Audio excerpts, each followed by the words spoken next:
আজ থেকে অল্প কিছুদিন পূর্বে আমরা কেউ এই দুনিয়াতে ছিলাম না। কিছুদিন পর আমরা কেউ এই দুনিয়াতে থাকবো না।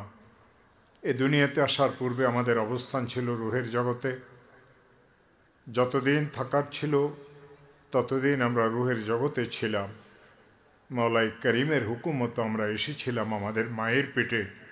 নির্দিষ্ট সময় পর্যন্ত আমরা মায়ের পেটে ছিলাম। এক সময় মায়ের পেটের থাকার সময় আমাদের শেষ হয়েছিল। দাদিরা, নানিরা, খালারা, ফুফুরা, কোনো লেডি ডাক্তার আমাদেরকে আমাদের মায়ের পেট থেকে বাহির করেন নাই।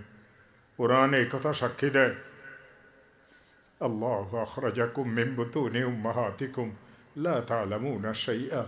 আল্লাহই তোমাদেরকে তোমাদের মায়ের পেট থেকে বাহির করেছেন, এমন অবস্থাতে তোমরা কিছুই জানতে না। কিছুদিন আমরা বালক ছিলাম, তারপর কিছুদিন আমরা শিশু ছিলাম, তারপর বালক ছিলাম, তারপর যুবক ছিলাম, তারপর প্রাপ্তবয়স্কে পৌঁছেছিলাম। আমাদের অনেকে আবার বুড়ো হয়েছে, কেউ শিশু অবস্থায়, কেউ বালক অবস্থায়, কেউ যুবক অবস্থায়, কেউ প্রাপ্তবয়স্ক হওয়ার পরে দুনিয়া থেকে বিদায় নিয়েছে।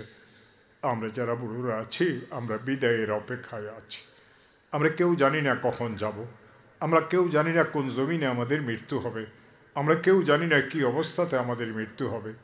ও আমার প্রিয় ভাইয়েরা, মওলাই করিম কেন আমাদেরকে দুনিয়াতে পাঠাইছেন? লিয়াবলুয়াকুম আইয়ুকুম আহসানু আমালা। আমাদের মধ্যে কারা ভালো কাজ করে পরীক্ষার জন্য আমাদেরকে দুনিয়াতে পাঠাইছেন। আমাদের হেদায়েতের জন্য, পথ প্রদর্শনের জন্য, আমাকে সহি রাস্তাতে আনার জন্য, জান্নাতের পথ বাঁধানোর জন্য যুগে যুগে আল্লাহ তাআলা আম্বিয়া আলাইহিসসালামের জামাতকে পাঠাইছিলেন। এই সমস্ত নবীদের দাওয়াত অভিন্ন ছিল। সমস্ত নবীরা এক আল্লাহর দিকে ডেকেছেন, তার ইত্তেবার ফরমাবরদারির কথা বলেছেন। যখনই যেই নবী এসেছেন, প্রত্যেক নবীর এটাই তরিকা ছিল। তারা প্রথম আল্লাহর দিকে দাওয়াত দিয়েছেন এবং আল্লাহকে মানার জন্য, আল্লাহকে চেনার জন্য, আল্লাহর পথে চলার জন্য, তাকে মানার জন্য আমাদেরকে বলেছেন। ও আমার প্রিয় ভাইয়েরা, মওলাই করিম আমাদেরকে যে দুনিয়াতে পাঠাইছেন, এ দুনিয়াতে আসার পরে আমরা কে কতটুকু ভালো আছি, কে কতটুকু মন্দ আছি, কেউকে জিজ্ঞাসা করার দরকার নাই। আমরা নিজেরাই নিজেদের ব্যাপারে সবচেয়ে বড় সাক্ষী। যেহেতু আমাদের জীবনের বিরাট একটা অংশ ভুলের দ্বারা অতিক্রম হয়েছে, মওলাই করিম আমাদেরকে সুন্দর একটা পরামর্শ দিয়েছেন। এটি কেবল পরামর্শ নয়, এটা মওলাই করিমের হুকুমও। ওয়াসারিউ ইলা মাগফিরাতিম মির রাব্বিকুম, তোমাদের রবের পক্ষ থেকে ঘোষিত মাগফিরাতের দিকে দৌড়াও। বনি আদম, তুমি কত বেশি গুনাহ করতে পারবে? তোমার গুনার দ্বারা যদি আসমান জমিনের পাকাস্তান পরিপূর্ণ হয়, তোমার গুনাহ যদি সাগরের ফেনার পরিমাণ হয়, তোমার গুনাহ যদি বৃষ্টির ফোঁটার পরিমাণ হয়, তোমার গুনাহ যদি আকাশের মেঘমালার পরিমাণ হয়, তোমার গুনাহ যদি মরুভূমির বালুকা রাশির পরিমাণ হয়, তোমার গুনাহ যদি আরবের সবচেয়ে বড় গোত্র বনু সালিম গোত্রের বকরিগুলির পশমের গণনার পরিমাণও হয়, কেবল হাত পাতিয়ে বলো, মাওলা ভুল হয়েছে, মাফ করে দাও। লাওয়াজাদাল্লাহ তাওয়াবার রহিমা, এই লোকটা আল্লাহ তাআলাকে তওবা কবুলকারী হিসাবে পাবে, দয়ালু হিসাবে পাবে। আমাদের মধ্যে কেউ এমন নাই যে গুনাহ করে না। কে এই কথার দাবিও করতে পারবে না আমার থেকে গুনাহ হয় না। যে এই কথা দাবি করে আমার থেকে গুনাহ হয় না, সে জানে আর তার আল্লাহ জানেন, তার ব্যাপারে কোনো বয়ান করার প্রয়োজন আমার নাই। তবে আল্লাহ তাআলা এই দুইটা কথা আমাদেরকে বলেছেন, ওয়াসারিউ ইলা মাগফিরাতিম মির রাব্বিকুম, আর এমন জান্নাতের দিকে দৌড়াও, এমন জান্নাতের দিকে দৌড়াও। আজকে কোন মতাদর্শের লোক, আজ কাকে কে অনুসরণ করো, আজকে কিভাবে চলো, সেটার বিষয় না। বিষয় হচ্ছে তোমার কাছে আমি মাওলার পক্ষ থেকে এই দুইটা কথা। প্রথম কথা, মাগফিরাতের দিকে দৌড়াও, মাগফিরাতের দিকে দৌড়াও। মনে রাখিও, মাগফিরাত ছাড়া কেউ জান্নাতে যেতে পারবে না। জান্নাতে যাওয়ার একটাই মাত্র শর্ত, সেটা হলো তোমার গুনাহ মাফ হওয়া। আর ওয়াজান্নাতিন আরদুহাস সামাওয়াতু ওয়াল আরদ উইদ্দাত লিল মুত্তাকিন, ওই জান্নাতের দিকে দৌড়াও যে জান্নাতের প্রশস্ততা আসমান এবং জমিনের মতো। তোমরা কি জানো এই জান্নাত আমি কার জন্য তৈরি করেছি? উইদ্দাত লিল মুত্তাকিন, মুত্তাকিনদের জন্য আমি এই জান্নাত তৈরি করেছি। মুত্তাকি কারা, এর ব্যাখ্যাও কোরআনে কারিমে আছে। ও আমার প্রিয় ভাইয়েরা, বিভিন্ন সময়ে মুসলমানদের মধ্যে কিছু বিপদগামী দল ছিল। বিভিন্ন যুগে বিপদগামী লোকেরা এসেছিল, কখনো কারামিয়ার নামে, কখনো জাহামিয়ার নামে, কখনো মুতাজিলার নামে। কখনো কিছু নামে ইসলামের মূলকে অস্বীকারী অনেক লোক যুগে যুগে এসেছিল। রসুল তাদের সংবাদও দিয়েছেন, বনি ইসরাইল 72 ফিরকাতে ছিল। ওয়াসাতাকুনু উম্মতি আলা সালাসুম ওয়া সাবঈনা মিল্লা কুল্লুহুম ফিন্নার ইল্লা মিল্লাতুন ওয়াহিদা। বনি ইসরাইল 72 ফিরকাতে ছিল, আমার উম্মত 73 ফিরকাতে বন্টন হবে। রসুল যেটা বলেছেন তার সত্যি প্রমাণিত হওয়ার পথে এখানে কেউ কিছু বলে, ওখানে কেউ কিছু বলে, ওখানে কেউ কিছু বলে, নিজেকে হক মনে করিয়ে বলে।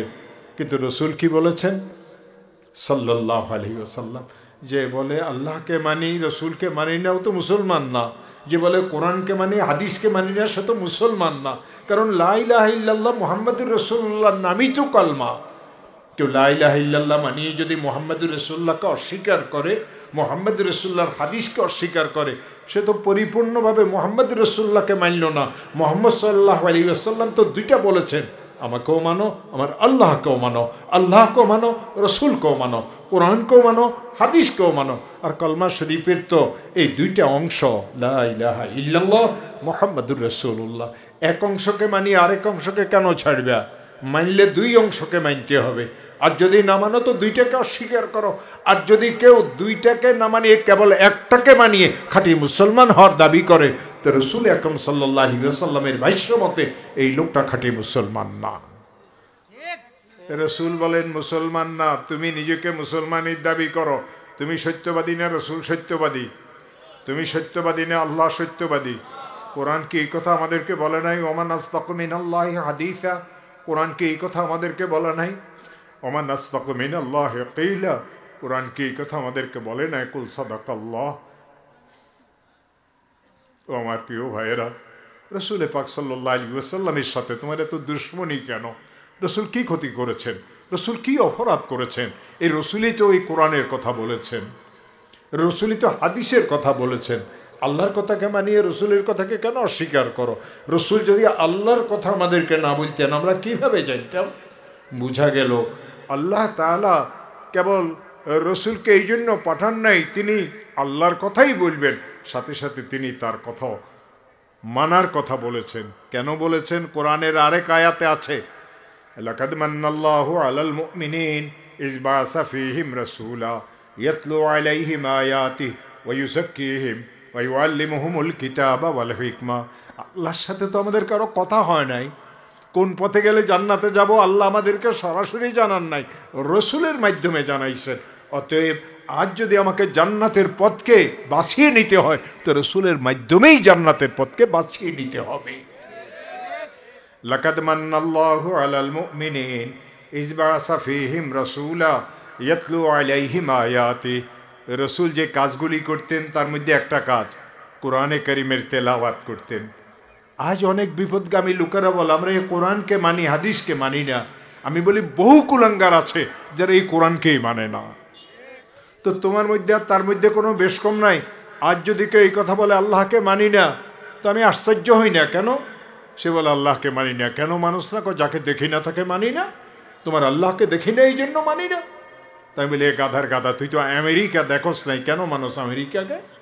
এই গাধা, তুই তো মরিচকে দেখেছ, মরিচের ঝালকে দেখোস নাই, তেঁতুলকে দেখেছ, তেঁতুলের টককে দেখোস নাই, লবণকে দেখেছ, লবণের তিক্ততাকে দেখোস নাই, চিনিকে দেখেছ, চিনির ভিতরের মিষ্টিকে দেখোস নাই।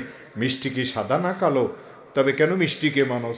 অগণিত জিনিস তুই দেখোস নাই কিন্তু মানুষ। আমার আল্লাহ দেখার মতো না, না দেখি আমার আল্লাহকে মানা লাগবে। যেভাবে আমার আল্লাহকে মানা লাগবে, আল্লাহ বলছেন আমার রসুলকেও মানা লাগবে। হেদায়েত প্রাপ্ত হওয়ার জন্য দুইটা জিনিস জরুরি, এক আল্লাহকে মানতে হবে, এক রসুলকে মানতে হবে। যেই সমস্ত কুলাঙ্গাররা এই কোরআনের বিরুদ্ধে কথা বলে তাদের অভাবে এই দুনিয়াতে নাই। জিজ্ঞাসা করি এই কোরআনকে কেন মানুষ না? বলে হুজুর তোমার এই কোরআনে কি বিজ্ঞান আছে? তোমার এই কোরআনে কি ইতিহাস আছে? তোমার এই কোরআনে কি ভূগোল আছে? আমি বলি গাধার গাধা, তোর বিজ্ঞান কোন দিন দুনিয়াতে এসেছে? আজ থেকে 700 বছর পূর্বে পৃথিবীর মানচিত্রে একটা প্রাইমারি স্কুলের অস্তিত্ব ছিল না।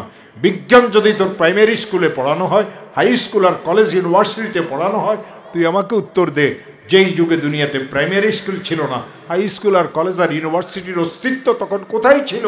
তুই আমাকে উত্তর দে। তুই আমাকে উত্তর দে, এ কোরআনে বিজ্ঞান নাই কেন বলস? বিসমিল্লাহির রহমানির রহিম, ইয়াসিন ওয়াল কুরআনিল হাকিম। কোরআন বলেছে বিজ্ঞানময় সে। কোরআন বলেছে সৌরজগতের সংবাদ দিয়েছে। তোর বৈজ্ঞানিকেরা চন্দ্র সূর্যের গ্রহ নক্ষত্রের ঘোরার কথা বলেছে, তাদের কক্ষপথের কথা বলেছে। যদি 600 বছর পূর্বে তোদের বৈজ্ঞানিকেরা চন্দ্র সূর্য গ্রহ নক্ষত্র আর তাদের কক্ষপথ আর তাদের ঘোরার কথা বলেছে, কোরআন 1400 বছর আগে একই কথা আমাদেরকে বলেছে। বিসমিল্লাহির রহমানির রহিম, লাশ-শামসু ইয়ানবাগি লাহা আন তুদরিকাল কমর ওয়ালাল লাইলু সাবিকুন নাহার ওয়া কুল্লুন ফি ফালাকিন ইয়াসবাহুন। ঘোরার কথা তো কোরআন বলেছে, তোদের বৈজ্ঞানিকেরা তো চোর, কোরআনের কথাকে চুরি করিয়ে তোদেরকে ব্যাককল বানাইছে। টিটকারি করি তোরা কেন বলস কোরআনে কি ভূগোল আছে? আরে তোর ভূগোল কোন দিন দুনিয়াতে এসেছে? এই দেশগুলি কখন স্বাধীন হয়েছে? ভালো করিয়ে শুন। কোন দেশের মানচিত্রের আলোচনা, কোন দেশের রাজধানীর আলোচনার অপর নাম যদি ভূগোল হয়, তো ভালো করিয়ে শুন, কোরআনে ভূগোলের আলোচনা আছে। বিসমিল্লাহির রহমানির রহিম, আলিফ লাম মিম, গুলিবাতির রোম। রোম ইটালির রাজধানীর নাম। তৎকালে ইটালিকে সবাই চিনত, আল্লাহ ইটালির আলোচনা করেছেন। এখন ছোট ছোট দেশকে অনেকে চিনে। কোরআন যদি এই যুগে নাজিল হইতো, তো ছোট ছোট দেশগুলির আলোচনাও কোরআনে আসতো। কোরআনে যেভাবে বিজ্ঞান আছে, কোরআনে এইভাবে ভূগোলও আছে। টিটকারি করি, হুজুর তোমার এই পুরাণ কিতাবটাতে ইতিহাস আছে? আমি বলি, গাদা তুই ইতিহাসের ব্যাখ্যা আমাকে দে। ইতিহাস কাকে বলে? পূর্বের জমানার ভালো লোকদের জীবন আলোচনার নাম যদি ইতিহাস হয়, পূর্বের জমানার খারাপ লোকদের জীবন আলোচনার অপর নাম যদি ইতিহাস হয়, তো কোরআনের থেকে বড় ইতিহাসের কোনো কিতাব এই পৃথিবীতে নাই। ভালো করিয়ে শুনিয়ে নে। কোরআনে আদম আলাইহিস ইসলামের আলোচনা আছে 25 জায়গাতে, ইদ্রিস আলাইহিস ইসলামের আলোচনা আছে 2 জায়গাতে, নূহ আলাইহিস ইসলামের আলোচনা আছে 43 জায়গাতে, হুদ আলাইহিস ইসলামের আলোচনা আছে 7 জায়গাতে, সালেহ আলাইহিস ইসলামের আলোচনা আছে 9 জায়গাতে, ইব্রাহিম আলাইহিস ইসলামের আলোচনা আছে 69 জায়গাতে, লূত আলাইহিস ইসলামের আলোচনা আছে 27 জায়গাতে, ইসমাইল আলাইহিস ইসলামের আলোচনা আছে 12 জায়গাতে, ইসহাক আলাইহিস ইসলামের আলোচনা আছে 17 জায়গাতে, ইয়াকুব আলাইহিস ইসলামের আলোচনা আছে 16 জায়গাতে, ইউসুফ আলাইহিস ইসলামের আলোচনা আছে 27 জায়গাতে, শুআয়ব আলাইহিস ইসলামের আলোচনা আছে 11 জায়গাতে, জুলকিফিলের আলোচনা আছে 2 জায়গাতে, মুসা আলাইহিস ইসলামের আলোচনা আছে 136 জায়গাতে, হারুন আলাইহিস ইসলামের আলোচনা আছে 20 জায়গাতে, দাউদ আলাইহিস ইসলামের আলোচনা আছে 16 জায়গাতে, সুলাইমান আলাইহিস ইসলামের আলোচনা আছে 17 জায়গাতে, ইলিয়াস আলাইহিস ইসলামের আলোচনা আছে 3 জায়গাতে, হযরত ঈসা আলাইহিস ইসলামের আলোচনা আছে 2 জায়গাতে, ইউনুস আলাইহিস ইসলামের আলোচনা আছে 2 জায়গাতে, জাকারিয়া আলাইহিস ইসলামের আলোচনা আছে 7 জায়গাতে, ইয়াহিয়া আলাইহিস ইসলামের আলোচনা আছে 5 জায়গাতে, হযরত ঈসা আলাইহিস ইসলামের আলোচনা আছে 25 জায়গাতে। জনাবে মুহাম্মদুর রাসূলুল্লাহ সাল্লাল্লাহু আলাইহি ওয়াসাল্লামের মুবারক আলোচনা আছে এই কোরআনে কারিমের 4 জায়গাতে। যদি আগের যুগের ভালো লোকদের জীবন আলোচনার অপর নাম ইতিহাস হয়, তুই আমাকে উত্তর দে, কোরআনের থেকে বড় ইতিহাস কোনটা আছে? আর আগের যুগের খারাপ লোকদের জীবন আলোচনার অপর নাম যদি ইতিহাস হয়, কোরআনে কারুনের কথা আছে, কোরআনে ফিরাউনের কথা আছে, কোরআনে আবু লাহাবের কথা আছে, কোরআনে মুশরিকিনদের কথা আছে, কোরআনে কাফিরদের কথা আছে, কোরআনে মুনাফিকিনদের কথা আছে। তো ভালোর আলোচনাও কোরআনে আছে, খারাপের আলোচনাও কোরআনে আছে। তোর ইতিহাসে ভুল আছে, কোরআনে কিন্তু কোনো ভুল নাই। এই গাধারা এমন টিটকারি করি কথা বলে, কোরআনের বিরুদ্ধে যারা কথা বলে। অনেক লোক আছে না বিপদগামী, আমরা আহলে কোরআন, আমরা হাদিস মানি না। আমি তাদেরকে বলি, তুই কোরআনের কি জানোস? গাধার গাধা, জিজ্ঞাসা কর আমাকে, তুই কতটুকু জানিস, আমি কতটুকু জানি। কেন ধোঁকাবাজি করস? কেন উম্মতকে পথহারা করানোর জন্য অপচেষ্টা কেন করস? আর ওই সমস্ত মৌলবীরা, ওই সমস্ত চোরেরা যারা এই কোরআনে কারিমকে নিয়ে মিথ্যা কথা বলিয়ে মুসলমানদেরকে ধোঁকা দেয়, ওই মিথ্যুকদের আলোচনা আমি করি না। ও আমার প্রিয় ভাইয়েরা, এমন টিটকারি কয় যেন গাধাটা ফু দিবে, কোরআন দুনিয়া থেকে বিদায় নেবে। কোরআনের কপালে লেখা আছে বিসমিল্লাহির রহমানির রহিম, ইন্নাহু লাকুরআনুন কারীম। নিশ্চিত এটাই কোরআনে কারীম। কোরআনের শুরুতে লেখা আছে যালিকাল কিতাবু লা রাইবা ফি, এই কিতাবে সন্দেহের কোনো অবকাশ নাই। এই কোরআনের মাঝখানে লেখা আছে বাল হুয়া কুরআনুম মাজিদ ফি লাওহিম মাহফুজ। এ তো কোরআনে কারীম লৌহে মাহফুজে সংরক্ষিত আছে। বিসমিল্লাহির রহমানির রহিম,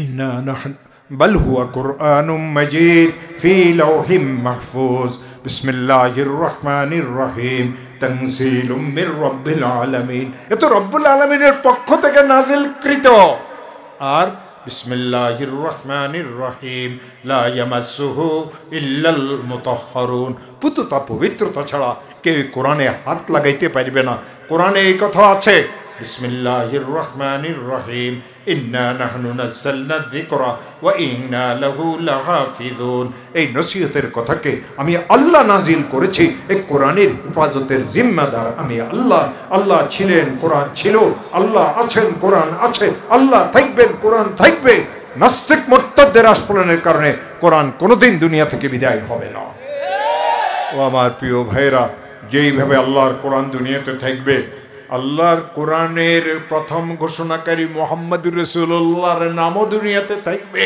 কোরআন যেইভাবে দুনিয়াতে থাকবে মুহাম্মদুর রাসূলুল্লাহর হাদিস সমূহ দুনিয়াতে থাকবে যদি এটা না হইতো তো কলমা তো অর্ধেক হয়ে যাবে লা ইলাহা ইল্লাল্লাহর নাম কলমা হবে কলমা তো কেবল লা ইলাহা ইল্লাল্লাহর নাম না মুহাম্মদুর রাসূলুল্লাহর নাম আছে ওই হাদিস কি কারো কাছে পৌঁছে নাই যে হযরতে আদম আলাইহিস সালাম কাঁদতে কাঁদতে যখন আরশে আজিমের মধ্যে লেখা লিখেছিলেন মুহাম্মদুর রাসূলুল্লাহ তার নাম ধরিয়ে তার উসিলা ধরিয়ে দোয়া করেছিলেন আল্লাহ আদমকে মাফ করে দিয়েছিলেন সেই মুহাম্মদুর রাসূলুল্লাহকে বাদ দিয়া কোরআনকে যদি তুই মানার দাবি করস তোর মতো বিপদগ্রস্ত তোর মতো বিপদগামী আর দুনিয়াতে কেউ নাই ও আমার প্রিয় ভাইয়েরা আজ যারা এই কোরআনে কারিমের বিপক্ষে কথা বলে তারা এমনভাবে কথা বলে যেন এই কোরআনটাকে ফু দিবে আর দুনিয়া থেকে বিদায় হবে এই কোরআন ফুঁয়ের দ্বারা দুনিয়া থেকে বিদায় হবে না এই কোরআন যখন নাজেল হয়েছিল এই কোরআনে 30টা পারা ছিল এই কোরআনে 114টা সূরা ছিল এই কোরআনে 7টা মনজিল ছিল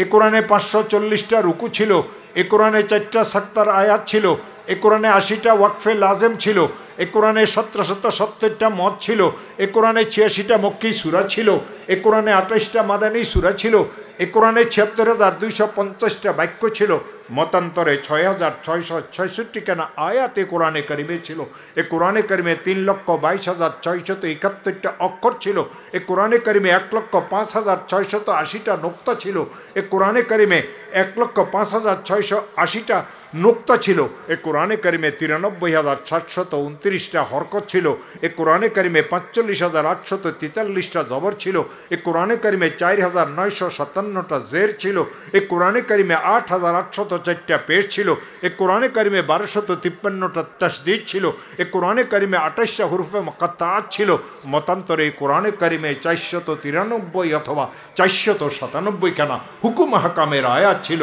আর এই কোরআনে কারিমে 55টা গুণবাচক শব্দ ছিল যেই দিন থেকে কোরআন নাজিল হয়েছিল সেই দিন থেকে আজ পর্যন্ত অক্ষর অক্ষর নিয়ে নোক্তা নোক্তা নিয়ে জের জবর পেশ নিয়ে এক ঘোষণা দিয়ে কোরআন দুনিয়াতে আছে আমি কিয়ামত পর্যন্ত দুনিয়াতে থাকার জন্য এসেছি কোনো অপশক্তি দুনিয়া থেকে আমাকে মিটাইতে পারবে না অতএব কোরআন যদি না মিটে রাসূলের হাদিসও মিটবে না আর যদি রাসূলের হাদিস মিটে যায় তো কোরআনও মিটে যাওয়ার সম্ভাবনা আছে তবে এই ধোঁকাবাজি কেন করস কেন মানুষদেরকে ধোঁকা দেস ও আমার প্রিয় ভাইয়েরা আপনাদের সাধারণ মানুষদের দোষ নাই এই দোষ তো ওই সমস্ত মৌলবীদের এই দোষ তো ওই সমস্ত খারাপ লোকদের ওয়াহাল আফসাদাদ্দীন ইল্লাল মুলুক ওয়া উলামাউ সুইন ওয়া রহবানুহা দুনিয়াদার কিছু মৌলবী আছে পেট পালার জন্য মুসলমানকে বিভক্ত করিয়ে দেয় মুসলমানদেরকে আলাদা আলাদা করিয়ে দেয় আল্লাহ বলেন বিসমিল্লাহির রহমানির রহিম ওয়াতাসিমু বিহাবলিল্লাহি জামিআ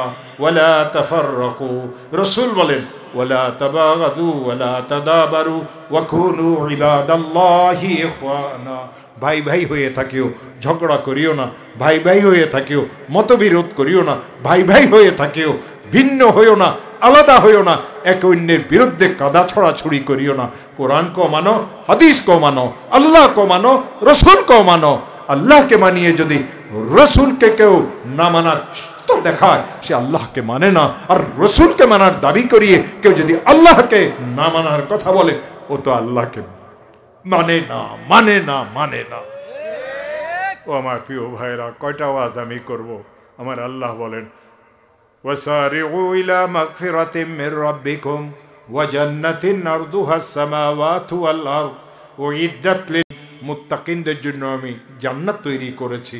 কোরআনে ব্যাখ্যা আছে মুত্তাকি কারা, আল্লাযীনা আমানু ওয়া কানু ইয়াত্তাকুন, আল্লাযীনা আমানু, যারা সদা সর্বদা ঈমানের উপরে মজবুত থাকে।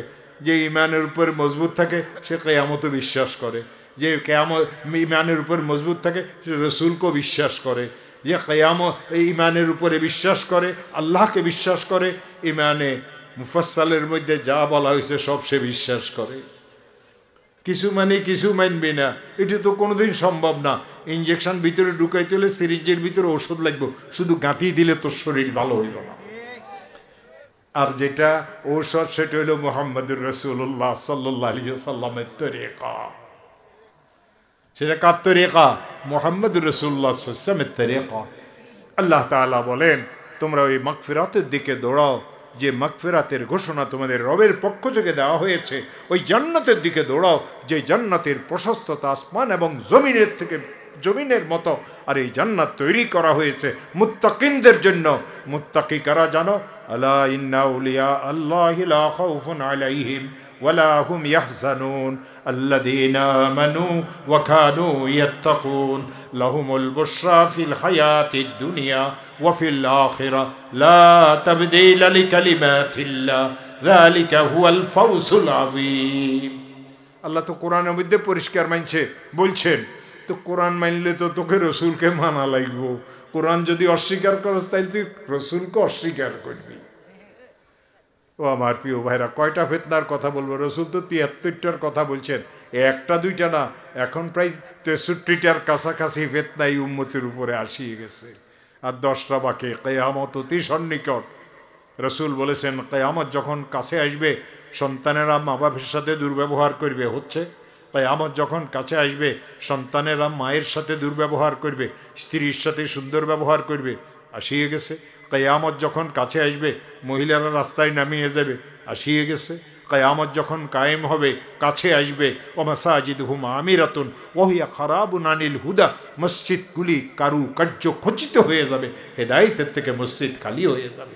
মুসলমান মুসলমানকে মারবে, মুসলমান মুসলমানকে মারি আত্মপ্রসাদ লাভ করবে, মুসলমানের হাতে মুসলমানের রক্তে রঞ্জিত হবে। এইসব ইসলাম না। ইসলাম শব্দ আল্লাহকে মানার কথা, ইসলাম শব্দের অর্থ রসুলকে মানার কথা।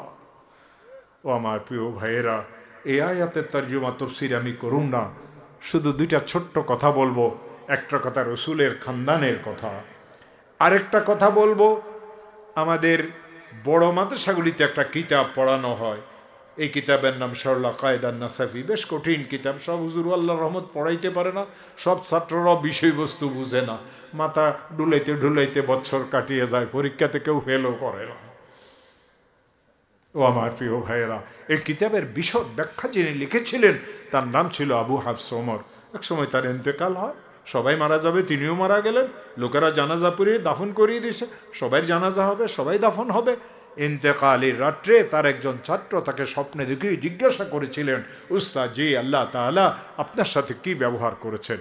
তোমরা যখন আমাকে কবর রাখি চলিয়ে গেলা, দুইজন রুক্ষ চেহারাওয়ালা ফিরিস্তা আমার কবরে আসলো, আমাকে আসিয়ে তারা শক্ত করিয়ে বসাই দিল, কাফনের কাপড় খসিয়ে আমার কোমর পর্যন্ত পড়িয়ে গেল। তারা আমাকে 3টা প্রশ্ন করল। তাদের প্রশ্ন করা যখন শেষ হইল, আমি ফিরিস্তাদেরকে বললাম, তোমাদের এই প্রশ্নের উত্তর সাধারণ কথার দ্বারা দেব না কবিতার দ্বারা দেব?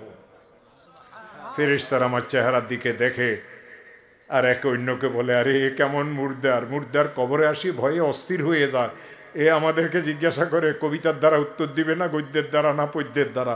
মনে হয় বড় কোনো আলিম হবে, আল্লাহর কোনো ওলি হবে। সবাই তো সাধারণ কথার দ্বারা উত্তর দেয়, তাকে বলো কবিতার দ্বারা উত্তর দিতে। যেহেতু অনেক ওলামায়ে কেরাম আছেন, কোথায় থেকে বলতেছি আমি সে ঘটনার এই রেফারেন্সও আপনাদেরকে বলিয়ে দেবো যাতে ভুল না বুঝেন। বলে হুজুর বুড়া মানুষ আসিয়ে উল্টা সিধে কি বলতেছেন?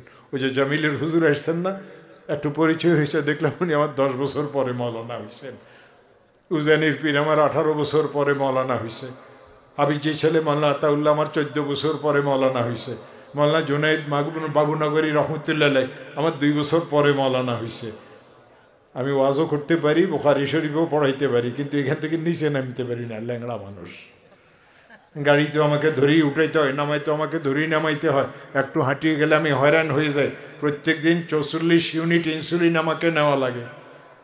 কালকে নোয়াখালীর শেষ প্রান্তে একেবারেই সাগরের পাড়ে ছিলাম, আজকে আপনাদের এখানে, আগামী দিন কোথাও।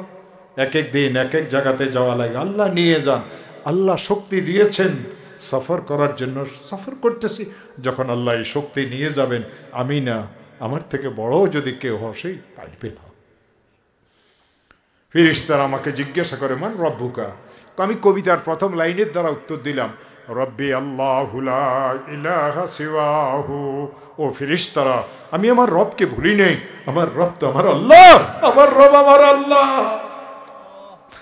রব্বি আল্লাহু লা ইলাহা সিওয়াহু, আমার রব আমার আল্লাহ, আমার আল্লাহ ছাড়া কেউ রব হইতে পারে না। রব্বি আল্লাহু লা ইলাহা সিওয়াহু। ফেরেশতারা আমাকে 2 নম্বর প্রশ্ন করে, ওয়ামান নবিয়ুকা? তোমার নবীকে? আমি ফেরেশতাদেরকে কবিতার 3য় লাইনের দ্বারা উত্তর দিলাম, ওয়া নবিয়্যি মুহাম্মাদুন মুস্তাফাহু মুস্তাফাহু মুস্তাফাহু। ও ফেরেশতারা, আমি আমার রবকে যেইভাবে ভুলি নেই, আমি আমার রসুলকে রব, আমি আমার নবীকে ওইভাবে ভুলি নেই। আমার নবী তো হযরত মুহাম্মদ সাল্লাল্লাহু আলাইহি ওয়াসাল্লাম, তিনি কে জানাস?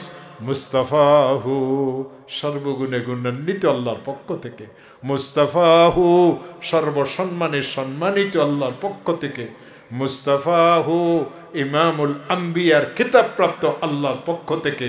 মুস্তাফাহু, মাহবুবে কিবরিয়ার কিতাবপ্রাপ্ত আল্লাহর পক্ষ থেকে।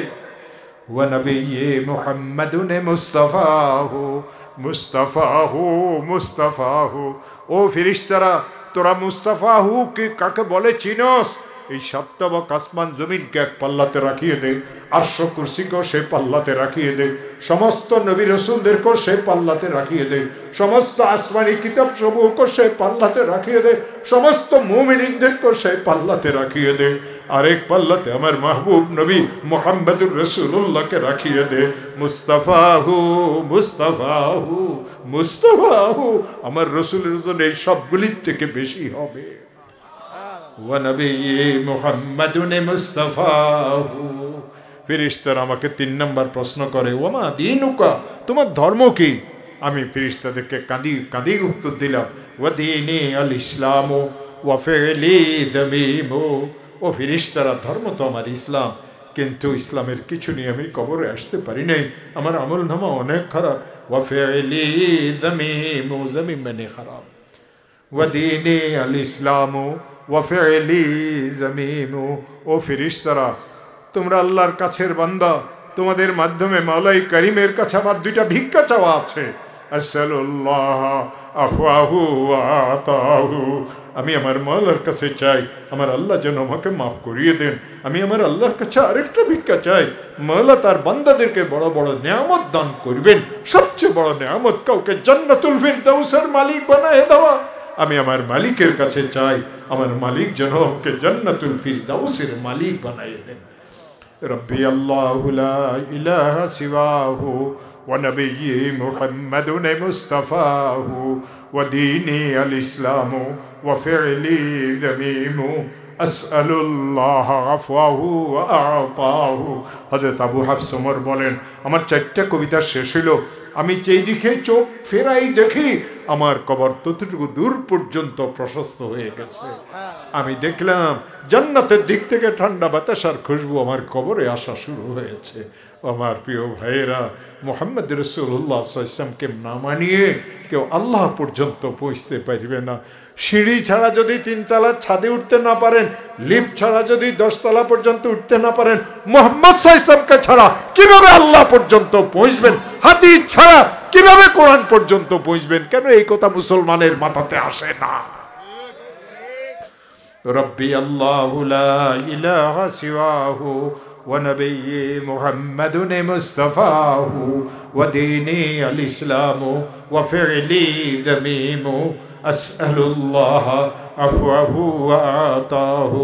যেহেতু অনেক উলামায়ে কেরাম আছেন, মুরব্বিয়ানে কেরামেরা আছেন, মুসান্নিফদের জীবনীর উপরে ছোট্ট একটা কিতাব আছে, ছোট না বেশ বড়। এই কিতাবের নাম জাফরুল মুহাসসিলিন ইয়ানি আহওয়ালুল মুসান্নিফিন। আমরা যখন দেওবন্দে পড়তাম, আমাদের এক সাথী হযরত মাওলানা হানিফ গঙ্গোহীর রহমতুল্লাহ এই কিতাব লিখেছেন। হযরত মাওলানা হানিফ গঙ্গোহী রহমতুল্লাহ এই কিতাব লিখেছেন। কেউ বলবেন যে আপনার সাথী কীভাবে হইল? আর আমাদের দেশের বুড়া সবচেয়ে আলেম যে মারা গেছে নূর হোসেন কাসিমি রহমতুল্লাহ আমার সাথী। দেওবন্দের এখন যে শেখুল হাদিস, ও আমার সাথী আল্লাহর রহমতে। কয়েকদিন আগে আসি আমার বাসাতে 4 দিন বেড়াই গেছে। ও আমার প্রিয় ভাইরা, ভালো করে এই কথাটাকে শুনেন, ভালো করে এই কথাটাকে শুনেন, ভালো করে এই কথাটাকে শুনেন। মুহাম্মদ সাল্লাল্লাহু আলাইহি ওয়াসাল্লাম ছাড়া আপনার আমার কোনো গতি নাই, কোনো উপায় নাই, কোনো রাস্তা নাই। ওই আহওয়ালুল মুসান্নিফিন মাওলানা হানিফ গঙ্গোহী সাহেব যে কিতাব লিখেছেন, যেখানে শরহুল আকায়েদ আন-নাসবির ব্যাখ্যা যেখানে তিনি লিখেছেন, একদম পৃষ্ঠার শেষে 4 লাইনে এই 4টা কবিতা আছে। রব্বি আল্লাহু লা ইলাহা সিওয়াহু ওয়া নাবিয়্যি মুহাম্মাদুন মুস্তাফাহু ওয়া দীনি আল ইসলামু ওয়া ফি'লি দামিমু আসআলুল্লাহ আফাহু ওয়া আতাহু। আরেকটা কথা বলবো, রসুল করিম সাল্লাল্লাহু আলাইহি ওয়াসাল্লামের খানদানের একজন মহিলা ছিলেন। রসুলের ইন্তেকালের অনেক দিন পরের ঘটনা ছিল। এই মহিলার কোনো আওলাদ ছিল না। পুরুষেরা যারা ছিল সবাই আল্লাহর রাস্তাতে মারা গিয়েছে, শহীদ হয়েছে। ছোট ছোট 2-4টা বাচ্চা ছিল। এই বাচ্চাগুলিকে নিয়ে মহিলার অনেক কষ্ট হইত। যারা রসুলের আওলাদ হয় তাদের জন্য সাদকা খাওয়া জায়েজ নাই, ফিতরা খাওয়া জায়েজ নাই, জাকাত নেওয়া জায়েজ নাই, কোরবানির চামড়ার টাকা খাওয়া জায়েজ নাই। তারা সাধারণ দান কেউ করলে চলতে পারে, খাইতে পারে। রসুল তাদের জন্য এটাকে হারাম করিয়ে গেছেন। তারা সাইয়্যেদ, তাদের জন্য এগুলি খাওয়া জায়েজ নাই। এই মহিলার অনেক কষ্ট হয়। মদিনার উপকণ্ঠে একটা ঝুপড়ি ঘরে এই মহিলা থাকেন। একবার এই মহিলা চিন্তা করলেন, কোনো মুসলমান ধনীর দেশে চলে যাবেন, হইতে পারে কোনো মুসলমান ধনী লোক এই বাচ্চাগুলির কাফালত করবে, ব্যবস্থা করবে। বাচ্চারা বড় হওয়া পর্যন্ত বাচ্চাদের কোনো কষ্ট হবে না। তৎকালে মুসলমানদের ধনী দেশ ছিল খোরাসান। এই মহিলা অনেক কষ্ট করিয়ে খোরাসান পর্যন্ত পৌঁছেছিল। খোরাসানে একজন বড় মুসলমান ব্যবসায়ী ছিল, অনেক দান মানুষদেরকে করত। এই মহিলা কষ্ট করিয়ে ওই মুসলমান ব্যবসায়ীর কাছ পর্যন্ত পৌঁছিয়ে বলল, আমার এই অবস্থা, পুরুষেরা সব আল্লাহর রাস্তায় শহীদ হয়ে গেছেন, এই মাসুম বাচ্চাদেরকে নিয়ে আমার কষ্টের কোনো শেষ নাই। আল্লাহ তোমাকে অফুরন্ত দিয়েছেন, এই বাচ্চাগুলির যদি তুমি একটু খোঁজখবর রাখো আমাদের অনেক উপকার হবে। এই মুসলমান লোকটা, ব্যবসায়ী লোকটা কি মনে করিয়ে মুখ থেকে বাহির হয়ে গেল। সারাদিন তো মানুষ আমাদের কাছে দান দক্ষিণার জন্য আসে। কেউ আসি বলে আমি অমুকের অমুক, আমি তমুকের তমুক, আমি অমুকের আত্মীয়, আমি অমুকের আত্মীয়। তুমি যে মুহাম্মদ সাল্লাল্লাহু আলাইহি ওয়াসাল্লামের আত্মীয় আর বংশধর, তার পরিচয় আমাকে দাও, মুহাম্মদের খানদানের পরিচয় দাও। এই মহিলা চিন্তা করলো, এই লোকটা যে মুহাম্মদ সাল্লাল্লাহু আলাইহি ওয়াসাল্লামের খানদানের পরিচয় চায়, সে কোনোদিন আমাদের উপকার করবে না। মাথা নিচু করিয়ে ঘর থেকে বাইরে হয়ে গেল। সেই শহরে একজন মৌজুসি ছিল। মৌজুসির অনুবাদ আমি এখন করব না। ওই মৌজুসিও মানুষদেরকে অনেক সহযোগিতা করত। এই মহিলাও মৌজুসির কাছে গেল, গিয়ে একই কথা বলল। ওই মৌজুসি লোকটা ক্ষণিকের জন্য চিন্তা করলো, আরে এই মহিলা যে কেউ হোক না কেন, বহুত বড় একজন মানুষের পরিচয় নিয়ে আমার কাছে এসেছে। বললেন, আমার অনেকগুলি ঘর খালি আছে, যেই ঘর পর্দা পশিদাও আল্লাহ আপনার পছন্দ হয় সেই ঘরে আপনি থাকেন। 3 বেলা আমার ঘর থেকে হালাল খানা আপনার কাছে পৌঁছবে। বাচ্চারা বড় হওয়া পর্যন্ত যতদিন থাকতে চান আমার ঘরে থাকবেন। সেই দিনের মাগরিব হয়ে গেল, ঈশা হয়ে গেল, লোকেরা খাই দেয় ঘুমিয়ে গেল। মুসলমান ব্যবসায়ীটাও ঘুমাই গেল। ঘুম আসছে মাত্র স্বপ্নে দেখে নূরানি একটা বালাখানা তার চোখের সামনে। ওই ঘরের থেকে এত নূর বিচ্ছুরিত হচ্ছিল, ঘরের দিকে দেখা যায় না। আর ওই ঘরের সামনে একজন বুড়ো নুরানি চেহারাওয়ালা লোক দাঁড়াই রয়েছে। একটু আস্তে আস্তে অগ্রসর হইল, নুরানি চেহারাওয়ালাকে গিয়ে সালাম করিয়ে বলে, এই ঘরটা কার? ওই নুরানি চেহারা বলে, এই ঘরটা তো একজন মোমেনের ঘর। মুসলমান ব্যবসায়ী বললেন, আমিও তো একজন মোমেন, আমাকে এই ঘরটা একটু দেখার অনুমতি দেন। গুসার সাথে ওই নুরানি চেহারাওয়ালা বললেন, আজকে আসরের সময় আমার খানদানের একজন মহিলা তোর কাছে গিয়েছিল, তুই তার কাছে আমার খানদানের পরিচয় চেয়েছিলি। তুই যে মোমেন তার পরিচয় আগে আমাকে দে। মান ওয়াসালা ওয়াসালা বিল্লাদাবি ওয়া মান হারুমা হারুমা বিতারকিল আদাবি। চিৎকার মারিয়ে ঘুম থেকে উঠিয়ে গেল।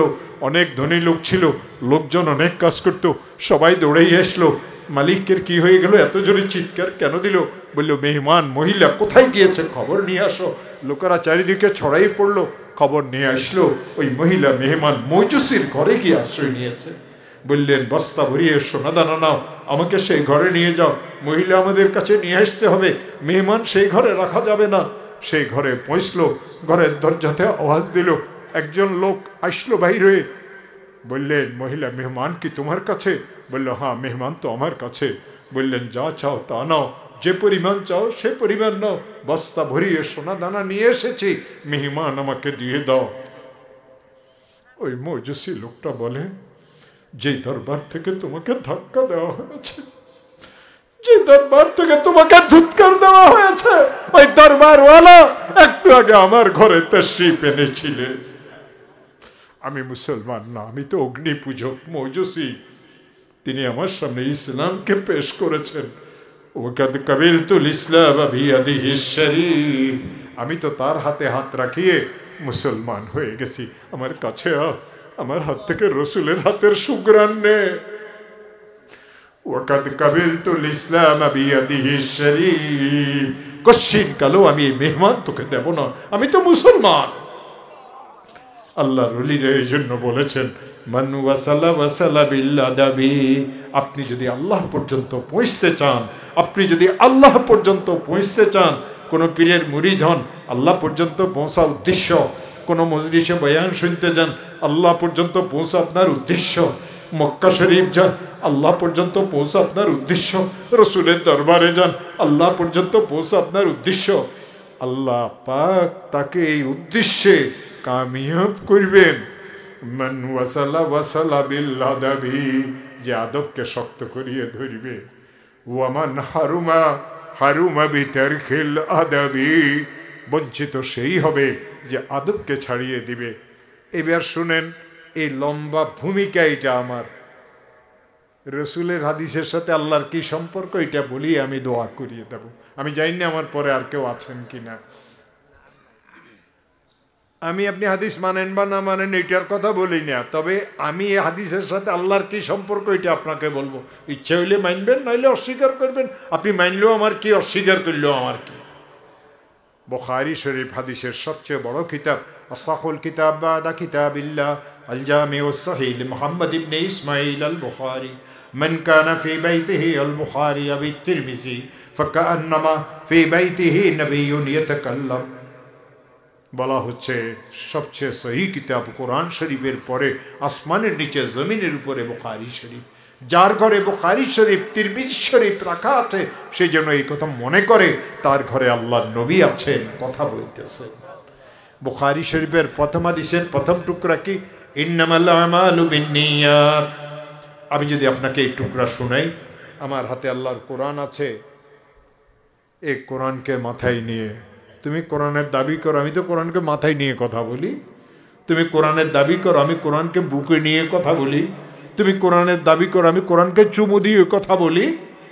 আমি এই কোরআনকে মাথায় নিয়ে মওলাই করিমের নামে কসম করি বলতে পারবো, এই হাদিসের টুকরা আমি পড়েছি মাওলানা নসির আহমদ খান সাহেবের কাছে। নসির আহমদ খান সাহেব পড়েছেন মাওলানা হুসাইন আহমদ মাদানির কাছে। হুসাইন আহমদ মাদানি পড়েছেন মাহমুদুল হাসান দেওবন্দি পড়েছেন কাসিম নানুতুবির কাছে। কাসিম নানুতুবি পড়েছেন আব্দুল গনি মুজাদ্দিদির কাছে। আব্দুল গনি মুজাদ্দিদি পড়েছেন শাহ ইসহাক দেহলভির কাছে। ইসহাক দেহলভি পড়েছেন আব্দুল আজিজ দেহলভির কাছে। আব্দুল আজিজ দেহলভি পড়েছেন ওলিউল্লাহ মুহাদ্দিস দেহলভির কাছে। শাহ ওলিউল্লাহ কয়েক ওয়াসতে পড়েছেন ইমামে আবু আব্দুল্লাহ ফিরাবরির কাছে। আবু আব্দুল্লাহ ফিরাবরি পড়েছেন ইমাম বুখারীর কাছে। বুখারী পড়েছেন ইমামে হুমায়দির কাছে। হুমায়দি পড়েছেন ইমামে সুফিয়ানের কাছে। সুফিয়ান পড়েছেন ইমামে ইয়াহিয়ার কাছে। ইয়াহিয়া পড়েছেন ইমাম মুহাম্মদ ইবনে ইব্রাহিমের কাছে। ইমাম মুহাম্মদ ইবনে ইব্রাহিম পড়েছেন হযরতে আলকামা ইবনে ওয়াক্কাস আল-লাইসির কাছে। হযরতে আলকামা পড়েছেন ওমর ইবনুল খাত্তাবের কাছে। হযরত ওমর বলেন, আমি তো আল্লাহর রাসূলকে মসজিদে নববীর মিম্বরে বসিয়ে এই হাদিস বলতে শুনেছি। এ তো রসুল পর্যন্ত গেল, এবার সামনে যান। قال رسول الله صلى الله عليه وسلم علمني ربي فأحسن تعليمي وأدبني ربي فأحسن تعليمي জানো আমাকে এলিম কে শিখাইছেন? আমার আল্লাহ আমাকে এলিম শিখাইছেন, উত্তম এলিম শিখাইছেন। জানো আমাকে আদব কে শিখাইছেন? এই আদব আমাকে আমার আল্লাহ শিখাইছেন, উত্তম আদব আল্লাহ শিখাইছেন। আল্লাহ এলেম শিখান, মূর্খতা শিখান না। রসুল মূর্খ ছিলেন না, রসুল তো সমস্ত আম্বিয়া কুলের শিরোমণি ছিলেন, ইমামুল আম্বিয়া ছিলেন। তবে কেন রসুলকে অবজ্ঞা? ও আমার প্রিয় ভাইয়েরা, অতএব আল্লাহর ওলিরা বলেছেন, মান ওয়াসালা ওয়াসালা বিল্লাদাবি, যে আল্লাহর আদব করে, রসুলের আদব করে, কোরআনের আদব করে, আব্বা আম্মার আদব করে, পীর মাশায়েখদের আদব করে, আলেম উলামাদের আদব করে, মান ওয়াসালা ওয়াসালা বিল্লাদাবি, আল্লাহ পর্যন্ত সে আদবের দ্বারাই পৌঁছবে। ওয়ামান হারুমা হারুমা বিতারকিল আদাবি, বঞ্চিত সেই হবে, বঞ্চিত সেই হবে যে আদবকে রক্ষা করতে পারে না, যে আদবকে রক্ষা করতে পারে না। ও মুসলমানেরা, মৃত্যু পর্যন্ত আল্লাহর আদবকে রক্ষা করবেন। যদি রসুলকে না মানেন, কবরে তো জিজ্ঞাসা করা হবে ইনি কে, তখন কি বলবেন? দুনিয়াতে তো চিনেন নাই, ওনার কথাও মানেন নাই, বলছেন তিনি আবার কে, তার কথা কেন মানবো? হাসবুনাল কোরআন, কোরআন আমাদের জন্য যথেষ্ট। সেই দিন তো কোরআনের কথা জিজ্ঞাসা করা হবে না, সেদিন রবের কথা জিজ্ঞাসা করা হবে, রসুলের কথা জিজ্ঞাসা করা হবে, দিনের কথা জিজ্ঞাসা করা হবে। এই তিন প্রশ্ন ছাড়া তো সেদিন অন্য প্রশ্ন নাই। সেদিন কিভাবে উত্তর দিবেন? সারা জীবন যে রসুলের বিপক্ষে কথা বললেন, সে কি রসুলের পক্ষে কবরের মধ্যে ফেরেশতাদেরকে উত্তর দিতে পারবেন? এই জন্য আমাদেরকে তওবা করতে হবে। আর তওবার জন্য এই আয়াত আমি তেলাওয়াত করেছি, ওয়াসারিউ ইলা মাগফিরাতিম মির রাব্বিকুম ওয়া জান্নাতিন আরদুহাস সামাওয়াতু ওয়াল আরদ উইদ্দাত লিল মুত্তাকিন الذين ينفقون في السراء والضراء والقادمين الغيظ والعافين عن الناس। পরে একটা হাদিস আমি পড়েছি, ব্যাখ্যা করার মতো শক্তিও নাই, সময়ও নাই, রাত্র অনেক হয়েছে। আবার যদি কখনো আসি আপনাদের সিরাজগঞ্জে, আমার মনে থাকবে, আমি ভুলবো না। সিরাজগঞ্জের অনেক বড় বড় আলেমের আমার অনেক স্নেহধন্য, অনেক ভালোবাসার পাত্র, মৌলানা আব্দুল বাসেত খান সাহেব যারা আছে, আমাদেরকে বাপের মতো শ্রদ্ধা করে, আমরাও তাদেরকে অন্তরের অন্তঃস্থল দিয়ে ভালোবাসি। এই সিরাজগঞ্জে অনেক বড় বড় আলিম পয়দা হয়েছে। এই ওলামায়ে কেরাম, ওলামায়ে হক্কানি রব্বানীদের সাথে সম্পর্ক রাখবেন। তবলীগের নামে, তাজকিয়ার নামে, মসজিদ মাদ্রাসার নামে মুসলমানেরা কোনোদিন আলাদা হবেন না। আল্লাহ আলাদা যারা হয় তাদেরকে পছন্দ করে না। মিলিয়ে থাকাকে আল্লাহ পছন্দ করেন, মিলিয়ে থাকাকে রসুল পছন্দ করেন। ইসলাম আমার কাছে আপনার কাছে মিলিয়ে থাকা চায়, ভিন্ন হওয়াকে ইসলাম পছন্দ করে না। ওয়াতাসিমু বিহাবলিল্লাহি জামিআ ওয়ালা তাফাররাকু, রসুল বলেছেন ওয়ালা তাবাগাদু ওয়ালা তাদাবারু ওয়া কুনু ইবাদাল্লাহি ইখওয়ানা। আল্লাহ আমাকেও আল্লাহ এবং তার রসুলকে মানার তৌফিক দান করুক। আল্লাহ আপনাদের সবাইকে আল্লাহ তার রসুলকে মানার তৌফিক দান করুক। দ্বীনের ইসলামের মৌলিক চাহিদার উপরে বাঁচিয়ে থাকার চলার তৌফিক আল্লাহ আমাদেরকে দান করুক। সুবহান রাব্বিকা রব্বিল ইজ্জাতি আম্মা ইয়াসিফুন ওয়া সালামুন আলাল মুরসালিন ওয়ালহামদুলিল্লাহি রাব্বিল আলামিন। আলহামদুলিল্লাহ। প্রিয় উপস্থিতি, আমরা আমাদের সম্মেলনের শেষ পর্যায়ে এসে